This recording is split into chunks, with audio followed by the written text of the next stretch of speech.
They smiled, posed, and lived with dignity. But these rare photos of native beauties stunned white America. Defying stereotypes and shattering expectations, each image reveals a forgotten elegance, strength, and identity that history tried to erase. Goldie Jameson Conklin was born in 1892. She was a Seneca woman of the Heron clan. People called her Aw-Ow, meaning pretty flower. She lived on the Allegheny Reservation in New York. Goldie modeled for the Cattaraugus Cutlery Company. They sold the Indian brand line of knives and utensils. Her image appeared in ads to promote their products. It was clever marketing that drew on cultural identity. She became an unexpected face of early 1900s product advertising. A Native American woman stands in a stunning elk tooth dress. Each tooth was valuable and hard to collect. The more teeth, the higher the status. This one's loaded, probably hundreds of elk teeth sewn in. It likely took years to gather enough for a full dress. Elk tooth dresses were prized in the late 1800s. They weren't just clothing, they were wealth on display. Judging by the style, this is probably from the 1890s. Imagine the stories behind every single tooth on that dress. An Apache woman in full traditional dress, dated 1894. Her outfit is richly decorated and carefully handmade. Every embroidered pattern carries meaning in her culture. Some show status, others reflect spiritual beliefs. Clothing like this wasn't for daily wear. It was made for important ceremonies and gatherings. The detail is incredible. Nothing was random. Each design connected her to her people's traditions. This dress is history you can actually see. This is Marsha Pascal, daughter of Officer George W. Pascal. She was half Cherokee and proud of both her roots. In the 1880s, she became a vital mediator. She worked between Cherokee leaders and American authorities. Her role helped bridge two often opposing worlds. Few women held such influence at the time. Marsha proved diplomacy could change the course of history. This is Maria Martinez from San Ildefonso, Pueblo. She was a world-renowned potter with unmatched skill. Her work earned her multiple White House invitations. Yes, the White House. She also received honorary doctorates for her craft. One from New Mexico State University, another from the University of Colorado. Her pottery wasn't just art, it was a cultural legacy. Maria turned clay into pieces admired around the world. This is Lena Geronimo, daughter of the Apache leader Geronimo. She was born in 1886 in St. Augustine, Florida. At the time, her father was imprisoned at Fort Marion. He had resisted American rule and lost his freedom. Doctors baptized her Marion shortly after birth, but she later chose the name Lena. She took it when the family returned to the Southwest. Her life was shaped by both captivity and cultural pride. A Cherokee woman, symbol of her tribe's rich culture. The Cherokee built well-structured villages and strong communities. They had advanced political systems, including a tribal council. That's where important decisions were made for the people. Women held central roles in daily life. They led agriculture, food production, and cultural preservation. Even in hard times, traditions stayed alive through them. She stands for resilience and heritage you can't erase. Little Bird of the Ojibwe Chippewa tribe wears a patterned band. The geometric designs symbolized protection and ancestral connection. Ojibwe women were skilled in creating ceremonial clothing and accessories. They also mastered weaving birch bark into useful items. Baskets, mats, and even lightweight canoes came from their hands. Her attire reflects both artistry and spiritual meaning. This is Olive Oatman, captured as a child in 1851. Her family was attacked while traveling west. She was taken in by the Mojave tribe. They tattooed her face as part of their tradition. Olive lived with them for years. Eventually, she was returned to settler society. Her story became one of the West's most famous captures. It filled books and newspapers for decades. A Cheyenne woman poses in Oklahoma, 1890. Her attire is fringed, beaded, and incredibly detailed.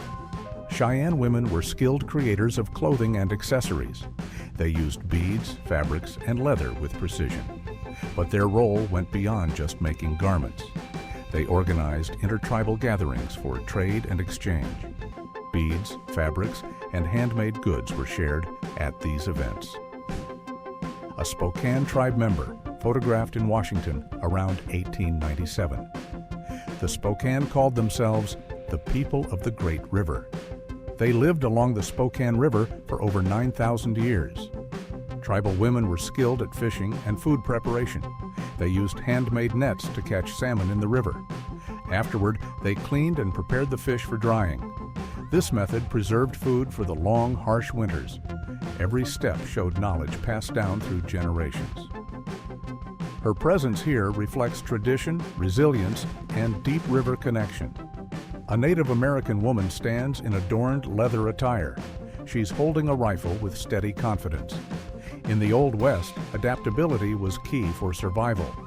Men often led hunts or battles for the tribe, but many women learned to use weapons effectively. They defended homes, families, and territories when needed. Her stance shows skill, readiness, and determination. A woman sits in a canoe holding a sturdy wooden paddle. The year is 1930, and the scene feels timeless. Canoes weren't just for leisure, they were essential for daily life. People used them for travel, fishing, hunting, and even trade. Navigating one required strength, balance, and a good sense of water currents. Her posture suggests confidence, as if she's done this many times. The paddle isn't just a tool, it's part of survival. At that moment, she's not posing. She's ready to move. This is Laura Nita Parker, born in 1884 in Indian Territory. Today, that land is part of Oklahoma. She was the daughter of Quanah Parker, last chief of the Comanches. Laura inherited Star House, her father's historic home. She carefully preserved family objects, photographs, and heirlooms, but she also safeguarded the stories behind them. Her work kept Comanche history alive for future generations. Through her, the legacy of Quanah Parker endured. On the beach stands Ada Lopez Richards, a Chihuahua woman in California. She was known for reading and interpreting tidal patterns. This skill helped her community find the best fishing times. She also guided when to gather other coastal foods. Ada taught the younger generation to read nature's signs. Her cloaks carried symbols inspired by the ocean's movements. Each design told a story of waves, currents, and seasons. She became an admired figure for both skill and artistry. This photo captures her connection to the sea and her people. A Pueblo woman, most likely photographed in New Mexico, stands calmly. The year is around 1904 or 1905. This striking image was taken by photographer Carl Moon. He was known for documenting Native American life in vivid detail. Her clothing reflects the traditional Pueblo style of the early 1900s. Every fold and pattern speaks of cultural identity and heritage. The calm expression on her face feels timeless. It's not posed glamour. It's everyday life, beautifully preserved. A Native American woman wears a potlatch ceremony dress in Alaska. The year is 1907, and the detail is striking. Potlatch ceremonies were important cultural and social gatherings. They marked events like marriages, naming, or honoring achievements. Her dress is richly decorated with traditional patterns and materials. Every piece carries meaning tied to status and heritage. Such garments were often handmade over weeks or months. Wearing it showed pride, respect, and deep cultural connection. Loriki Yatere, daughter of a Navajo chief, stands proudly. The photo was taken around 1905 in Laguna, Pueblo, New Mexico. Her traditional attire reflects Navajo craftsmanship and cultural meaning. As a chief's daughter, she held an important social position. She helped preserve customs and support community bonds. Every detail of her clothing speaks of heritage and identity. This portrait captures both her beauty and her responsibility. It's a rare glimpse into Navajo leadership and tradition at the time. A young Native American woman stands in shell and bead attire. The year is 1894, and she's in a learning stage. Adolescence was a time to gain essential life skills. Girls were taught to prepare food for the community.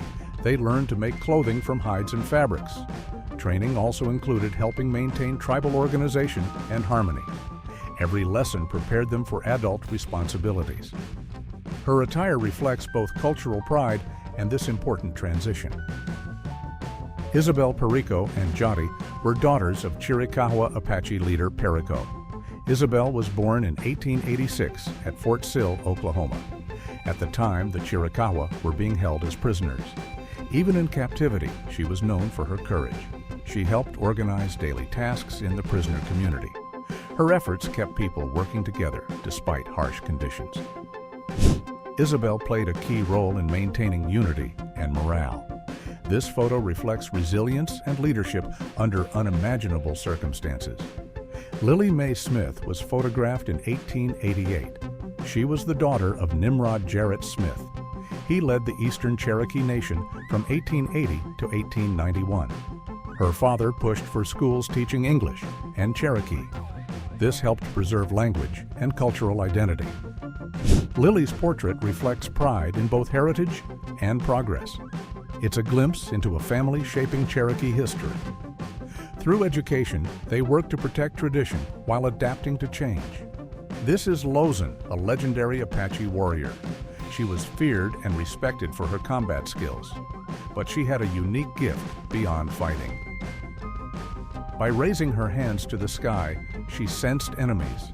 She could tell their direction and location with uncanny accuracy. Lozan fought in the harsh Southwest during the Apache Wars. She defended her people against settlers and troops alike. Her bravery made her a symbol of resistance and strength. These young indigenous women were photographed between 1870 and 1900. They wear richly decorated attire with fringes and beads. The beadwork and patterns weren't just for beauty. They showed cultural identity and social position in the tribe. Each design carried meaning understood within their community. Most garments were handmade with incredible attention to detail. Some took months of steady work to complete. The result was clothing that was both art and heritage. Photo taken around 1898 in Arizona by photographer Wharton. It shows a Hopi mother and her daughter together. The mother's calm gaze radiates quiet strength and dignity. The daughter's attentive posture shows deep respect and connection. Their bond is rooted in centuries of tradition and culture. It's an intimate look at family life in a Hopi community. This was during a time of huge change for native tribes. The photo captures resilience in the face of that pressure. It's both a rare glimpse and a timeless portrait. The Hopi lived in the Arizona desert for centuries. They built adobe homes high on mesas for safety. Their garments were richly adorned with cultural meaning. Here, a Lakota woman wears shell and bead jewelry. Each piece symbolized protection and cultural heritage. Women played a key role in passing down traditions. They told stories and preserved sacred rituals for future generations. Detailed attire often showed spiritual ties to nature and ancestors. In 1900, an Apache woman was photographed at the Palomas Reservation. She's making a basket, a tradition rich with cultural meaning. For the Apache, basket making was both practical and artistic. Women wove intricate patterns with willow, yucca, and local fibers. Each design showed skill and connection to the land. Baskets were used for carrying, storing, and even ceremonial purposes. The craft was passed down through generations of women. This photo captures heritage, artistry, and daily life in one frame. Two Comanche women photographed in 1872. Their clothing reflects the style and skill of the time. Fringe and handmade details show cultural identity. Comanche women were central to community life and survival. They prepared food, made clothing, and cared for families. They also preserved traditions through stories, songs, and ceremonies. This image offers a rare glimpse into their world.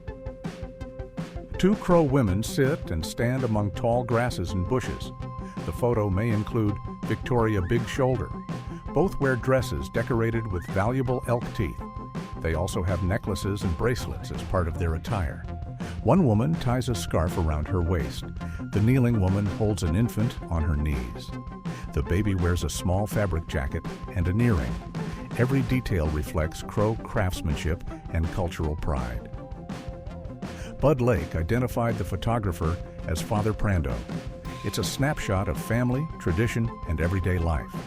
In 1939, June Welch, a Cherokee woman, was photographed in Tennessee. The setting was the Great Smoky Mountains. She wore traditional attire that reflected her heritage. The Cherokee kept ancestral knowledge alive through stories and rituals. These traditions maintained a deep connection to their origins. June's presence in this photo embodies that continuity. It's a glimpse of culture carried proudly into the 20th century. In 1899, Hattie Tom, a young Chiricahua Apache woman, was photographed. She wore a headdress adorned with beads and bone necklaces. Her striking beauty made her a memorable representative of her tribe. This was during a time of challenges for the Chiricahua. Hattie actively took part in cultural events and gatherings. She helped showcase her people's heritage and traditions. Her presence was captivating and deeply respected. This image preserves both her elegance and her cultural pride. Around 1955, a young Meskwaki girl was photographed, standing with quiet pride. She belongs to the Sac and Fox tribe of the Mississippi in Iowa. This is Iowa's only federally recognized Native American tribe. They are known as the Meskwaki Nation, meaning people of the Red Earth. The name reflects their spiritual and historical bond with the land. For generations, the Meskwaki have preserved their language, traditions, and community values. Even in the mid-20th century, cultural identity remained strong among the youth. In 1923, a Dakota-born writer and activist traveled through Oklahoma. She worked as a research agent for the Indian Rights Association. Her mission was to investigate abuses against the Choctaw, Creek, and others. What she uncovered was shocking and relentless. Fraud, land theft, and racial intimidation were rampant. There were even cases of cold-blooded murder. She documented every detail to expose the corruption. Her work became a powerful record of injustice. This wasn't just reporting, it was a fight for truth. Bertha Thompson, daughter of the Klamath people, stands with confidence. She played an important role in seasonal tribal ceremonies. Bertha led chants calling for abundance and protection. Her voice was admired far beyond her own community. Travelers and visitors came just to hear her sing. Many believed she brought good luck through her songs. Others felt she strengthened spiritual ties to nature's elements. Her presence was both cultural and spiritual power. This photo captures the poise of a respected ceremonial leader. A young Ute woman poses wrapped in a plaid shawl. The photo was taken sometime between 1880 and 1900. The Ute are among the oldest peoples of the Rocky Mountains. They were known for expert hunting skills and adaptability. Survival in harsh, mountainous terrain was part of daily life. Her calm pose reflects resilience and cultural pride. It's a quiet but powerful portrait of endurance. Around 1918, a Comanche woman was photographed with her infant. The baby rested in a traditional cradle board, secured and comfortable. Cradle boards protected infants and kept them close during daily activities. Mothers used them while working, traveling, or engaging in community life. They were often made from wood, leather, and soft inner padding. Decorations reflected family pride and tribal cultural identity. The Comanche were skilled horsemen and resilient Southern Plains people. Such traditions blended practicality, artistry, and deep maternal devotion. In 1912, a Crow mother was photographed inside a teepee. She held her baby gently, symbolizing love and protection. Her richly beaded clothing reflected artistry and cultural identity. The Crow were renowned hunters living across the northern plains. Their culture valued courage, generosity, and communal responsibility. Women held high prestige within Crow social and spiritual life. They preserved traditions through storytelling and ceremonial practices. Mothers created elaborate attire for rituals and special occasions. Beadwork often carried spiritual meaning and ancestral connections. Lizzie Longwolf was the daughter of Oglala Lakota Chief Longwolf. In 1886, she performed in Buffalo Bill's Wild West show. Her father was known for his artistry and strong leadership. Many Native Americans joined such shows during this era. These performances provided both income and public exposure. They also allowed cultural traditions to be shared widely. Lizzie wore traditional attire during her appearances. She represented and celebrated the heritage of the Lakota people. Her role contributed to cultural preservation during a time of change. Photographed in 1904, a Navajo woman sits at her dwelling's entrance. She wears a shawl typical of Navajo style in that era. The Navajo are renowned for exceptional weaving and craftsmanship. Their textiles often carry deep cultural and symbolic meanings. They were also skilled traders and negotiators. Exchange networks connected them with neighboring tribes and settlers. Such trade sustained communities and strengthened alliances. The woman's posture reflects quiet dignity and cultural pride. Her image captures a moment of resilience and tradition. It stands as a testament to Navajo heritage in changing times. In 1902, Miss Two Bears was photographed at Fort Yates, North Dakota. She belonged to the Yanktonai, a Dakota group of the Great Plains. The Yanktonai lived in extended family and clan-based social structures. Women held important roles in preserving traditions and cultural identity. They passed stories, songs, and sacred practices to future generations. The Yanktonai were also skilled hunters, farmers, and gatherers. Their way of life reflected balance with the natural environment. Miss Two Bear's portrait symbolizes strength, dignity, and cultural continuity. Her image preserves a vital memory of Dakota heritage. Renona was the firstborn daughter of Chief Red Iron. Her father resisted treaties that endangered the Sioux people. She followed his legacy with deep strength and dedication. Renona actively took part in sacred tribal ceremonies. These ceremonies preserved Sioux traditions across generations and time. She carried stories, songs, and rituals of her people. Her role symbolized resilience against cultural loss and injustice. Through devotion, she kept Sioux identity strong and vibrant. Women like Renona were pillars of survival and heritage. In 1912, a Crow woman was photographed holding her infant. She sits gracefully on a buffalo hide, symbol of survival. Her attire includes moccasins, a blanket, and a decorated shirt. The shirt features shells or elk teeth, showing craftsmanship. Such garments carry deep cultural and spiritual meaning. The buffalo hide reflects connection to land and animals. Her infant rests peacefully in her protective embrace. The soft blanket wraps the child with warmth. This portrait highlights tenderness between mother and child. Here we see four Hopi women preparing corn flour together. Corn flour was central to their traditions and daily life. The women wear elaborate butterfly whirl hairstyles with pride. These hairstyles symbolized identity and readiness for marriage. Grinding corn was more than a household chore. It was a sacred act tied to ancestral spirits. Corn, as a staple, was viewed as a gift. The women's role ensured survival and cultural continuity. Their work connected spiritual beliefs with everyday sustenance. Around 1906, Edward S. Curtis photographed a Tewa girl. She sports a squash blossom hairstyle, typical of the Hopi. This hairstyle was only for young, unmarried girls. Married women never wore it, marking social distinction clearly. She wears a manta made of black wool, dyed with indigo.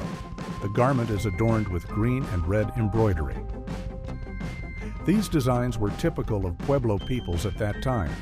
Patterns and colors varied slightly from village to village. Her attire shows both artistry and cultural identity. In 1908, a Native American woman was photographed outdoors. She sits in a canoe, showing balance and skill. Her clothing reflects traditional style, crafted with care and detail. Beads, patterns, and textures highlight cultural identity and artistry. Even her posture and expression radiate confidence and poise. From the canoe to her attire, every detail is striking. The photo captures practicality, beauty, and heritage all at once. It's a timeless glimpse into daily life and culture. Her presence feels both natural and deeply memorable. A Sioux girl standing holy was photographed in the 1890s. She wears a dress adorned with elk teeth, a striking detail. Long earrings frame her face, adding elegance and tradition. A sterling silver concho belt completes her ceremonial attire. The ensemble reflects craftsmanship, status, and cultural identity. The photo was taken by Z. Gilbert in Mandan, North Dakota. It's a rare glimpse into Sioux fashion and heritage. Standing Holy's portrait captures pride, youth, and ceremonial significance. Every element tells a story of artistry and tradition. A young Lakota woman wears attire decorated with elk teeth. Elk teeth were rare, highly valued, and symbolized prestige. Each elk provided only 2 teeth for decoration. The craftsmanship shows skill and cultural significance in every detail. Nearby, a young Tassawattanock woman from the Kwakawak is pictured. She lived along the coastal areas of British Columbia. Her culture was deeply tied to marine resources and the sea. The shell earrings she wears reflect this close connection. Both portraits highlight identity, heritage, and symbolic adornment. These images capture tradition, status, and cultural pride vividly. Zitkala Shah, also known as Gertrude Simmons Bonin, was a musician and composer. She was born in 1876 on the Yankton Indian Reservation, South Dakota. Her Sioux name, Zitkala Shah, means red bird in the Lakota language. She was a talented violinist, blending classical music with native traditions.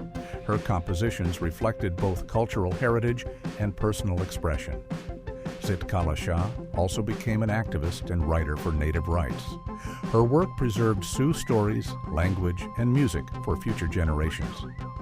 This portrait captures the grace and influence of a remarkable native artist. Here's a young woman from the Talis Pueblo community, 1895. The Talis people lived in one of America's oldest settlements. Their adobe homes were sturdy and have lasted for centuries. Many of these structures remain inhabited even today. The community maintained traditions, culture, and daily life over generations. Her attire reflects Talis Pueblo craftsmanship and cultural identity.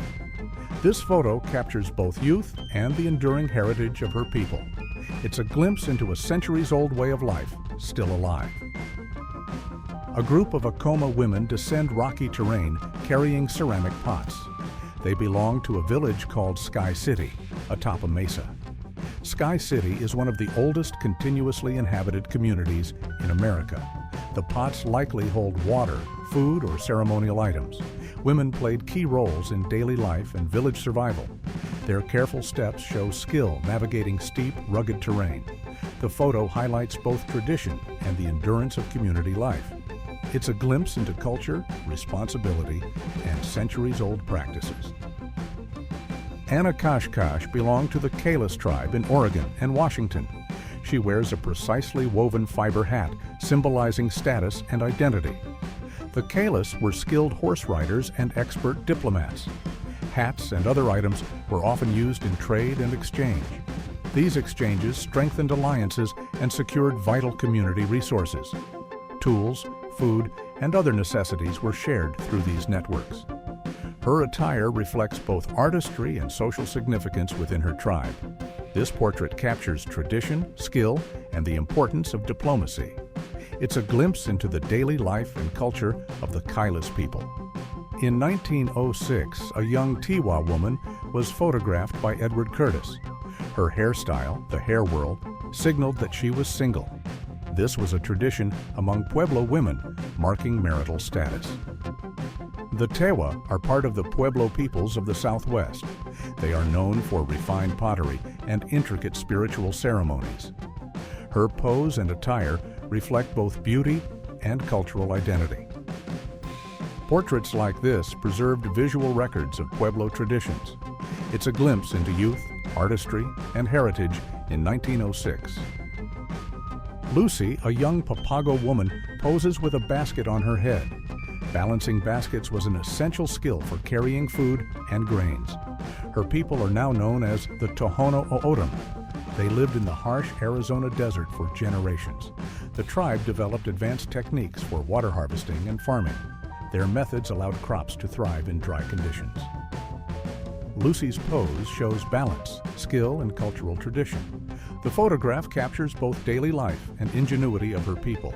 It's a glimpse into survival, heritage, and desert resilience.